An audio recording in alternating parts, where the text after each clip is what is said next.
Welcome back to the Savage Executive Podcast, where we lead with clarity, build with strategy, and multiply what matters.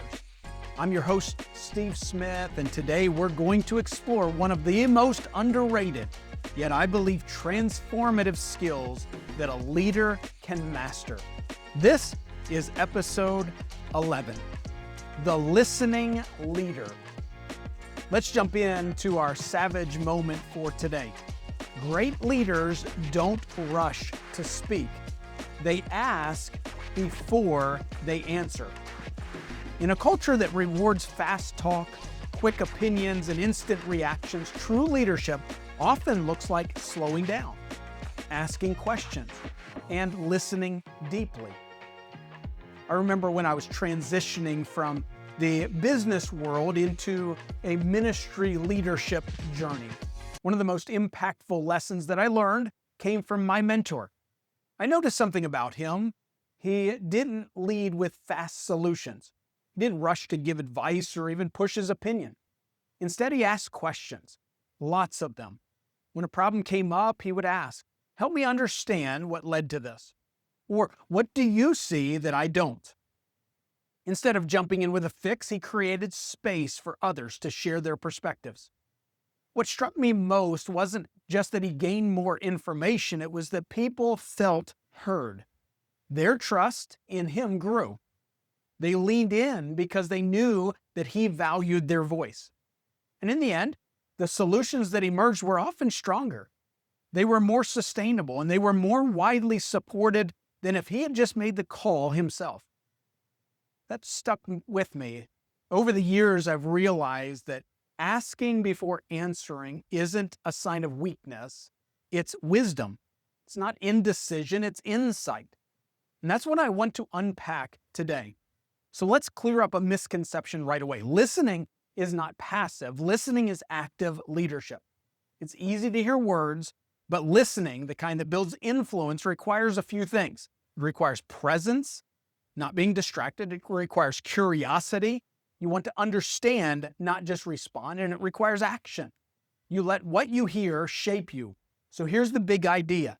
Listening leaders gain influence, not because they know everything, but because they create space for others to be known. I like to think of leadership listening in 3 different levels. So let's break them down. Level 1 is hearing. This is baseline. Every leader hears words all day long. Emails, meetings, hallway conversations, phone calls. But let's be honest, most of us aren't really hearing. We are waiting to reply. At this level, leadership requires discipline. It's eye contact. It's setting the phone down. It's stopping the mental multitasking so you can actually catch not just the words, but the tone, the emotions, and the intent behind them. Can I encourage you in your next one-on-one, discipline yourself to not interrupt, even when you think you know the answer. You'll be surprised what you notice when you're not preparing the response while they're still talking. Have you ever been in a meeting where you're maybe talking directly with another individual, you're sitting across a desk from them, you're having what you believe is an important conversation, you're sharing information, you're sharing some thoughts with them, and it seems like they continually are distracted. They're looking down at their phone, their watch keeps buzzing, and they keep paying more attention to what's happening on their digital device than they are across the desk. I've noticed myself in recent years just stopping entirely so that you capture their attention again. Before you know it, they realize, oh, he stopped talking, and they begin to listen. But we as leaders have to learn that lesson well. Make sure that you're not distracted when someone else is speaking. Give them the attention that they deserve. Don't be preparing answers. Don't be multitasking with so many different opportunities that we have before us, but be in the moment and truly hear them. Level 1 is simply hearing. Level 2 is learning. This is where listening becomes leadership. At this level, you're not just hearing information, you're asking questions that reveal depth. Tell me more about what you mean by that. What's the biggest obstacle in your way right now? If you could change one thing about this project, what would it be? You see, these kinds of questions do a couple of things. They uncover root issues. Problems rarely live on the surface, but they also show people that you value their perspective, which builds buy-in before you ever make a decision. See, you might end up making the same decision eventually, but if you have buy-in with your team, with those individuals that are stakeholders, it goes a long way with accomplishing the project with excellence. This is exactly what I saw in my mentor. By asking instead of assuming, he gained insights that he never would have had otherwise.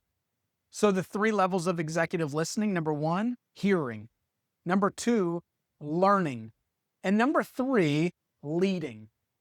The final level is where listening turns into action. Listening leaders don't just gather information, they use it to lead more effectively. This doesn't mean that you always do what people say, but it does mean that you factor their input into how you lead, and then you circle back. For example, I heard your concern about workload. Here's what we're going to adjust. Or, you mentioned this process feels clunky. We're piloting a new system next month. Or, I heard your feedback, and here's why we're staying the course. Notice, even if you don't change the decision, when people feel heard, they're far more likely to support the outcome.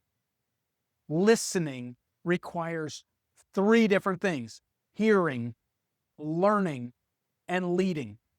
Now contrast this with the leader who always has an answer. The leader who cuts people off, fills the room with their words, and leaves no space for anyone's input. They may look decisive in the short term, but in the long term, they lose multiple things. They lose trust because people feel dismissed. They also lose insight because they only see from their perspective. And here's the truth: no leader sees everything. Listening expands your field of vision. In my context, I've seen this principle play out over and over again. Leading in a church and school setting means balancing diverse perspectives: staff, parents, board members, donors. If I only speak, I will miss key insights from those closest to the ground. Listening doesn't mean abdicating leadership. It means leading with fuller perspective. And here's where it connects to business. Whether you're leading a startup team, an executive boardroom, or a nonprofit committee, the principle is universal. Listening leaders multiply trust. Talking leaders multiply noise. One of my favorite quotes about listening, someone once said, "If you learn to listen well, you'll be pronounced a brilliant conversationalist." Let's get super practical. How do you build listening into your leadership rhythm? Here's a few ways. First of all, ask one more question. Whenever you feel ready to respond, pause and ask one more question instead. What else should I know about this? If you were me, how would you approach it? This simple habit will expand your understanding and often uncover the real issue beneath the surface. Also, hold listening meetings. Every quarter, schedule time not to talk, but to ask. Invite your team, key stakeholders, or even customers. Ask 3 open-ended questions and take notes. Don't defend, don't justify, just listen. The insights that you'll gain will far outweigh the time investment. Number 3, summarize what you hear. When someone shares input, repeat back what you heard. Not like a robot, but in your own words. So what I hear you saying is, you're feeling stuck because the process isn't clear. Is that right? This not only shows respect, but ensures that you've got exactly the understanding that they can provide. And number 4, close the loop. Circle back. If you heard something in a meeting, follow up later to show that you acted on it, or explain why you didn't. this one habit can transform your culture. So here's your challenge for this week. Pick one conversation where you'll intentionally ask before you answer. Don't just hear, don't just nod, ask a follow-up. Dig deeper. And then let what you hear shape your leadership response. So here's your savage takeaway for today. Listening leaders multiply trust, expand vision, and make better decisions because they don't lead alone. That's it for episode 11 of the Savage Executive Podcast. If today's conversation challenged you, I'd love to hear how you're putting it into practice. Connect with me on LinkedIn or Instagram at Savage Executive, or drop a comment on YouTube. Don't forget to subscribe so you never miss an episode. In a couple of weeks, we're going to be talking about leading up, how to influence when you're not in charge. Until then, stay sharp, lead boldly, and keep building what matters.